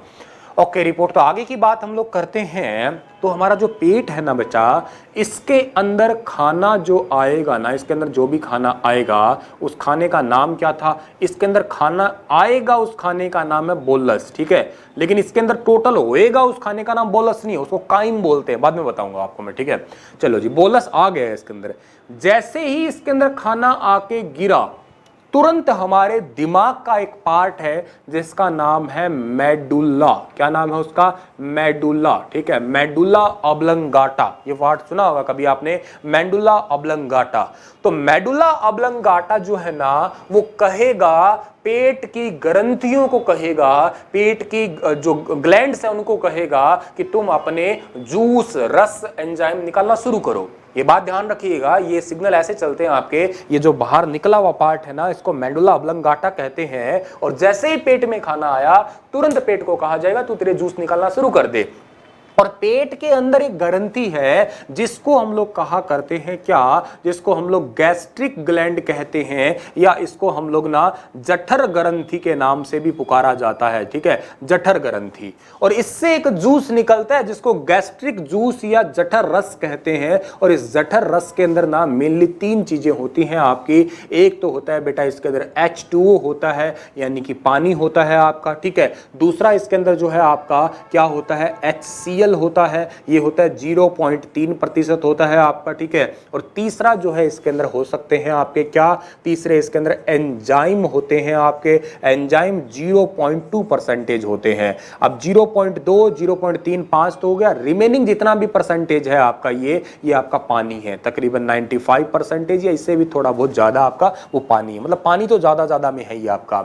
एंजाइम जो है ना आपका, एंजाइम आपके 2 है यहाँ पे, ठीक है। एक एंजाइम जो होता है आपका, उसको बोला करते हैं हम लोग रेनिन, बोला करते हैं रेनिन एंजाइम। एक एंजाइम, ये पार्ट आपको दिख पा रहा है, ये दिख रहा है, ठीक है, दिख रहा है ये पार्ट, ओके। तो एक रेनिन है और एक एंजाइम जो होता है आपका, एंजाइम पेप्सिन होता है बेटा आपका, ठीक है, पेप्सिन एंजाइम होता है। एक रेनिन होता है, एक पेप्सिन होता है आपका, 2 एंजाइम है आपके, ठीक है। रेनिन एंजाइम को हिंदी में भी बेटा क्या कहेंगे, रेनिन ही कहेंगे हम लोग। पेप्सिन एंजाइम है, इसको हिंदी में भी क्या कहेंगे, पेप्सिन ही कहेंगे। क्या लिखना अब इसका समझ ही गए होंगे आप लोग, एक रेनिन है और एक पेप्सिन है, 2 एंजाइम है आपके, ठीक है। अच्छी बात है, इतनी बात आप लोग समझ गए होंगे। और ये हमारे पेट की कहानी थी। अब सर इसका एक मतलब समझाइएगा, सबके कारण बताइएगा कि वास्तव में सारे क्या क्या काम करते होंगे आपके। अब देखिएगा, पानी की अगर मैं बात करता हूं तो देखो, पानी तो होता है ना, हमें पानी वो तो कोई एनर्जी देता है क्या, बताओ। पहले तो मुझे एक बात बताओ, क्या पानी हमें ऊर्जा देता है क्या? पानी हमें ऊर्जा देता है क्या, बताइएगा। आप कहेंगे सर पानी एनर्जी देता है, ऊर्जा देता है। बेटा पानी कभी ऊर्जा नहीं देता, ये बात याद रखिएगा। अगर पानी एनर्जी देता तो लोग दारू कभी नहीं पीते, ठीक है ना। पानी एनर्जी देता तो लोग माल्टा, जगाधरी, ये दारू कभी नहीं पीते। पी के फिर कोई नहीं नाचता, 52 गज का दामन पहन के मटक के चालूंगी, कोई नहीं गाने गाता, कोई नहीं नाचता। ये तो बात कहने की है कि पानी एनर्जी नहीं देता। पानी आपकी बॉडी में ब्लड सर्कुलेशन में हेल्प करता है, याद रखिएगा ना। तो इस बात को आप पहले तो ये याद कर लीजिएगा। अब मुद्दे की बात अगली है हमारी, इसको तो मैं आगे पढ़ा ही दूंगा, धीरे धीरे लेक्चर चलते रहेंगे इसी के ऊपर। लेकिन मुद्दा ये है HCl का, बहुत खतरनाक चीज है। अभी सर आपको एक बात बता रहे थे थोड़ी देर पहले ही, हमारे शरीर के अंदर सारांश दवा, मतलब शरीर नहीं, हमारे जगत के अंदर 0 से लेके 14 तक की सारांश द्वारा दी गई एक pH स्केल है। pH का मतलब होता है पोटेंशियल ऑफ हाइड्रोजन या पावर ऑफ हाइड्रोजन, ठीक है। अभी ये 14 तक है, 7 पे ब्रेकर है। जो बिल्कुल 0 पे होता है ना, उसे स्ट्रॉन्ग एसिड कहते कहते हैं और ये HCl होता है आपका, ठीक है। बिल्कुल जीरो पे होता है उसे हम स्ट्रॉन्ग एसिड कहते हैं, स्ट्रॉन्गेस्ट कहेंगे, या हिंदी में इसे हम लोग ना प्रबल अम्ल के नाम से भी पुकारेंगे, है ना। अच्छा, जो टोटल बिल्कुल 14 पे होता है ना, एग्जैक्ट 14 पे होता है, उसे हम लोग स्ट्रॉन्ग बेस कहेंगे, प्रबल क्षार कहेंगे, और ये होता है बेटा NaOH होता है, सोडियम हाइड्रो ऑक्साइड होता है, याद रखिएगा आपका, ठीक है। ये HCl होता है, हाइड्रोक्लोरिक एसिड होता है, ये सोडियम हाइड्रोक्साइड होता है आपका, ये स्ट्रॉन्ग बेस है, ये स्ट्रॉन्ग एसिड है आपका। इतनी बात समझ गए आप। एक बात और भी याद करवा देता हूं, जो 0 से लेके 3.5 के होते हैं ना pH वैल्यू में, 0 से 3.5 वाले, ये सारे के सारे ही बेटा क्या होते हैं आपके, स्ट्रॉन्ग एसिड होते हैं, याद रखिएगा। यही प्रबल अम्ल होते हैं। इन्हें खा पाना तो दूर की बात है, छू पाना दूर की बात है, इन्हें हम लोग ना मतलब यूं कहीं अगर टच भी कर देंगे तो हमारा हाथ जल जाएगा, खाना तो कहीं दूर की बात है। चम्मच अगर डाल दो, HCl की बात करता हूं, चम्मच अगर डाल दो ऑन द स्पॉट पानी बन जाएगा, वो बहुत खतरनाक है ये। हाँ, अगर वीक की बात की जाए तो कौन से होंगे, 3.5 से लेकर जो 7 pH वैल्यू है ना आपके, वो सारे वीक होते हैं। हम लोग खाते ही इन्हें, तो रोजमर्रा की जिंदगी में इन्हें यूज कर ही लेते हैं हम लोग, ठीक है। टार्ट्रिक है, ऑक्सैलिक है, और बहुत सारे, ब्यूटेरिक होता है, लैक्टिक होता है, कई सारे एसिड होते हैं जिन्हें हम खा ही लेते हैं। ओके बात है। अब हमारे पेट में बताइएगा कौन सा एसिड है, स्ट्रॉन्ग है कि वीक है, आप बताइएगा कौन सा एसिड है, स्ट्रॉन्ग है कि वीक है। तो आप सीधा ही कहेंगे सर जी हाँ जी स्ट्रॉन्ग एसिड होता है पेट के अंदर, तो ठीक है, वीक तो नहीं होता, स्ट्रॉन्ग एसिड होता है जी।